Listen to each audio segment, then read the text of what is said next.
Welcome बच्चों। जैसे कि लास्ट टाइम हमने देखा था, हमारा टॉपिक वहीं से शुरुआत हुई है, कॉम्बिनेशन ऑफ एरर्स। अब पहली बात, कॉम्बिनेशन ऑफ एरर्स का मतलब क्या? जैसे कि एक क्वांटिटी है मान लो, और वो दूसरे दो तीन क्वांटिटीज पे डिपेंड करती है, और उनमें अगर एरर्स आती है तो उनकी एडिशन, सब्ट्रैक्शन, मल्टीप्लिकेशन, डिवीज़न या फिर कभी हम पावर्स लेते हैं, वो करने के बाद उसका सीधा असर कहाँ पे होगा? हमारी जो मेन क्वांटिटी बनने वाली है फाइनल रिजल्ट पर। ठीक है, तो यही कहलाती है हमारा कॉम्बिनेशन ऑफ एरर्स। तो जैसे कि लास्ट टाइम हमने सम और डिफरेंस को देखा था, आज हम देखने जा रहे हैं एरर्स इन द प्रोडक्ट। तो ठीक है, जैसे हमने कल कंसीडर किया था, आज भी लेते हैं यहाँ पर। सपोज हमारे पास में दो क्वांटिटीज है। Suppose two quantities two quantities A and B have measured value.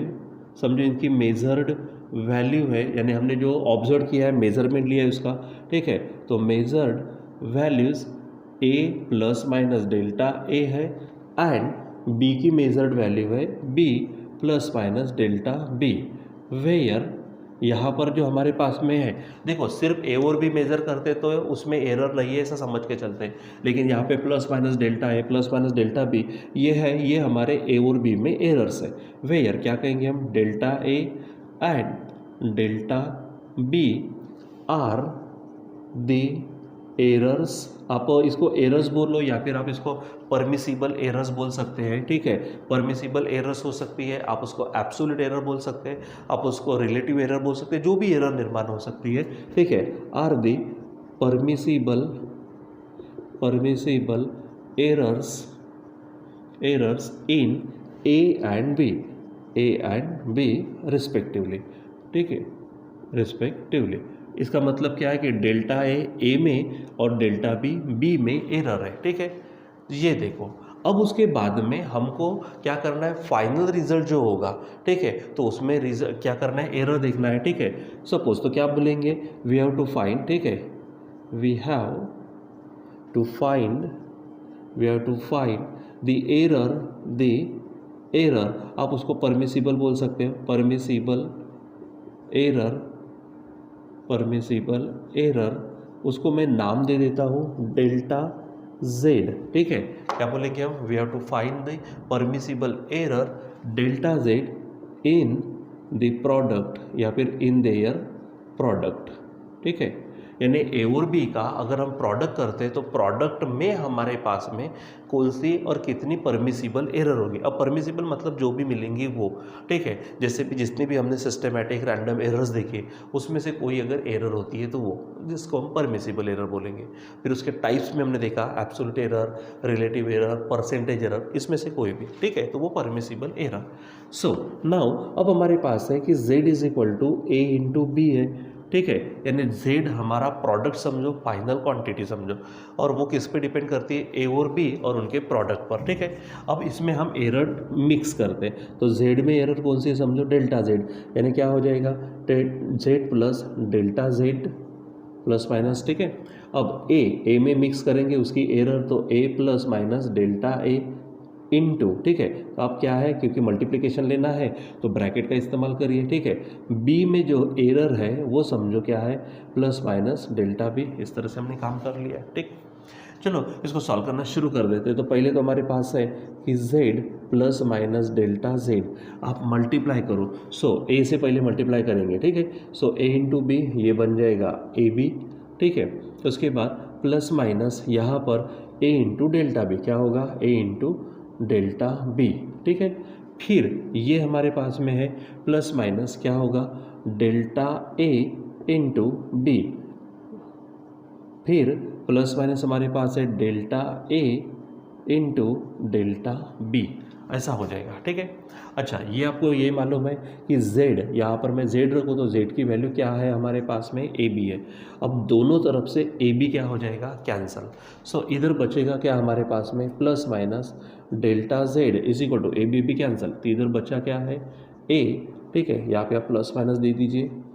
Plus minus क्या होगा? a into delta B plus minus, ये b को सामने लिख लेते हैं, b इंटू डेल्टा ए, फिर प्लस माइनस हमारे पास है delta A into delta B है। ठीक है, अब बात यहाँ पर करते हैं, ये जो डेल्टा ए और डेल्टा बी है इसकी बात करते हैं। थोड़ा सा इधर आ जाइए। जैसे अगर मान लीजिए कि मैं कहता हूँ कि ए की वैल्यू 100 है, ठीक है, ए की वैल्यू क्या है 100, और उसमें एरर है डेल्टा ए, समझो 0.2 है, समझो 0.2 क्या है उसकी एरर है। अब बात करते हैं वैसे ही बी की वैल्यू अगर मान लेते कि 200 है और उसमें डेल्टा बी जो एरर है वो मान लीजिए 0.5 है या फिर 0.6 ले लेते हैं एग्जाम्पल, ठीक है। अब अगर मैं ए और बी का मल्टीप्लिकेशन करूँ ना तो ये करीबन 20,000 हो जाएगा। ए इंटू बी अगर करूँ तो क्या बनेगा 100 इंटू 200 यानी 20,000। लेकिन अगर मैं बात करता हूँ delta A into delta B, आप थोड़ा चेक करो, ये 0.2 है और इंटू 0.6 है। जब 2 6 12 होगा और 0.2 घर के बाद आएगा, सोचो भला। अब 20,000 में 0.12 यानी कुछ मैटर ही नहीं करता। दूसरी बात, ये ऑलरेडी पॉइंट में है, ये ऑलरेडी पॉइंट में है, तो यहाँ पे तो पॉइंट 1 घर के बाद है, यहाँ पे पॉइंट 1 घर के बाद है, लेकिन यहाँ पे पॉइंट 2 घर के बाद है, मतलब ये वैल्यू और भी कम हो चुकी है। सो उसी प्रकार होता एक्चुअल कहना क्या है कि जो एरर्स है, एरर का अगर हम प्रोडक्ट करते तो प्रोडक्ट और भी कम आता। तो इसमें से ये जो हमारे पास फैक्टर है, देखो डेल्टा ए और डेल्टा बी, वो इतना कम होता है, इतना कम होता है कि इनकी तुलना में उसकी वैल्यू हम निगलेक्ट कर सकते हैं, ठीक है।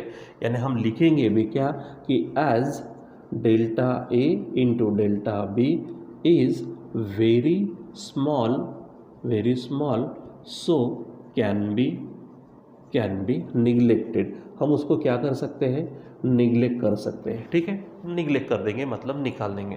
तो हमारे पास रहेगा क्या, plus minus delta Z is equal to plus minus हमारे पास है A into delta B plus minus B into हमारे पास होगा डेल्टा ए। ये आपको ध्यान में रखना है। अब हम क्या करेंगे, ये डेल्टा जेड को जेड से डिवाइड करेंगे। डेल्टा जेड को क्या करेंगे हम, जेड से डिवाइड करते हैं, ठीक है। अब जेड से डिवाइड करना मतलब आप ए बी से डिवाइड करना बोल सकते हैं। यानी आप लिखेंगे यहाँ पर डिवाइडिंग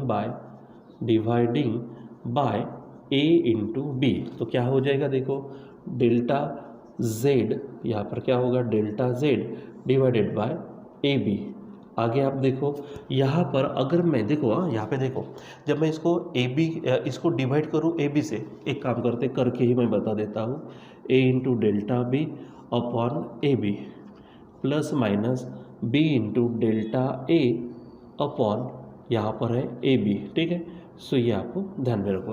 अब यहाँ देखो प्लस माइनस ये डेल्टा जेड है, तो डेल्टा जेड अपॉन ये ए बी की जगह पे मैं क्या रख सकता हूँ, जेड रख सकते हैं हम, ठीक है।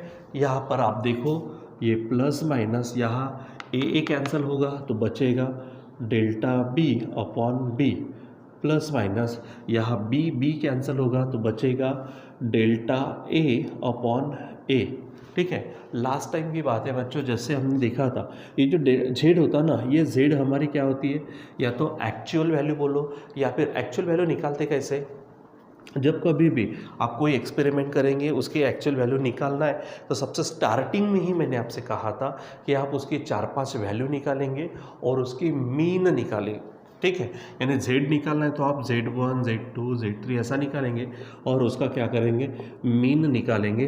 तो ये जो मीन होती है, मीन वैल्यू जिसको हम zm वगैरह बोलते हैं, वही हमारी एक्चुअल वैल्यू होती है, तो ये z समझो।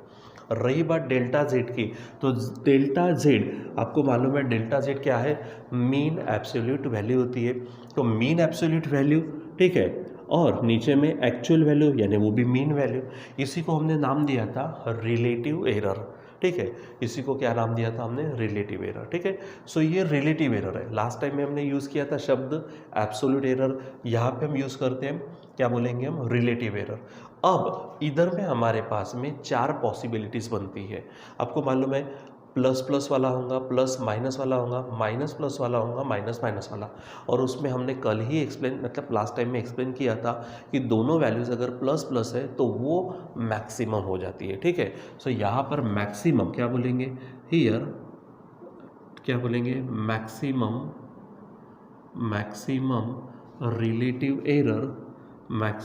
रिलेटिव एरर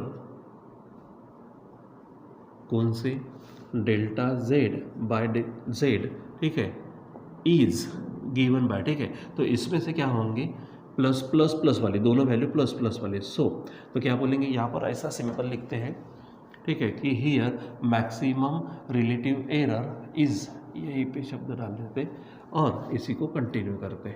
सो यहाँ पर सिंपली मैं डेल्टा जेड बाय जेड डालता हूँ और यहाँ पे प्लस वाला होगा, यानी इसको मैं सामने लिख लेता हूँ। तो डेल्टा ए अपॉन ए, ठीक है, plus delta B upon B.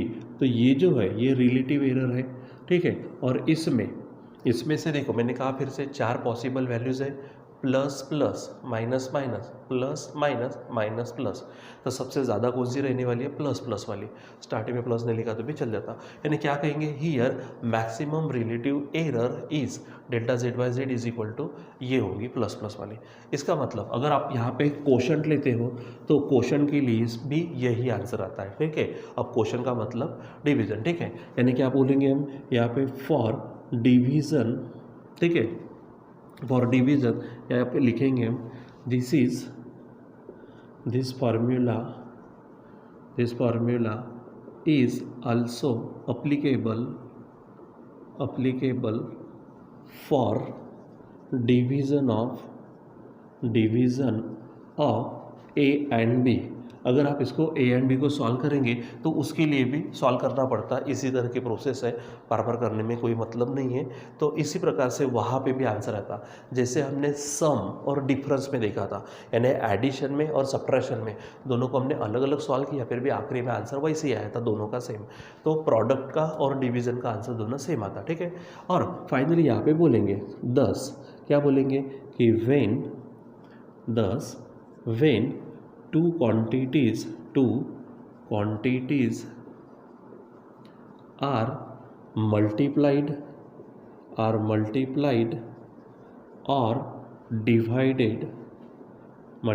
or divided, यानी जब दो क्वांटिटीज़ का या तो आप मल्टीप्लिकेशन करेंगे या फिर डिवीज़न करेंगे, ठीक है,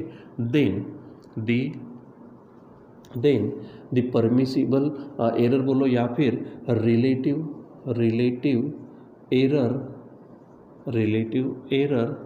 इन the final result is equal to the, क्या आया है बीच में, सम ऑफ रिलेटिव एरर्स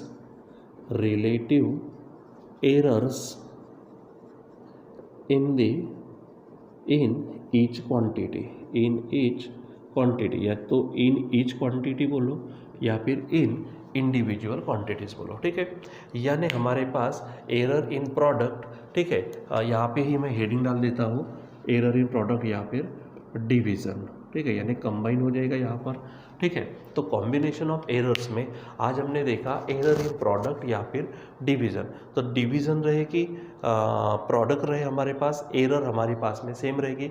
कल के इसमें हमारे पास क्या था, वहाँ पर हमने ऐसा देखा था कि delta Z is equal to delta A plus delta B, ऐसा था। तो ये इसको नीचे में डिवीज़न नहीं था, यानी डिवाइडेड बाय जेड नहीं था, ए नहीं था, बी नहीं था, तो वहाँ पे ये सिंपली एब्सोल्यूट एरर कहलाई थी। जो परमिसिबल एरर है वो एब्सोल्यूट एरर है। यहाँ पे हम इसको क्या कहेंगे, एक शब्द जोड़ेंगे, उसको रिलेटिव एरर, ठीक है। यानी क्या होगा कि दो क्वांटिटी को अगर हमने क्या किया, या तो मल्टीप्लाई किया या फिर डिवाइड किया, then the relative error in the final result क्या हो जाएगा, is equal to the sum of the relative error in each quantity. रहेगा ध्यान में।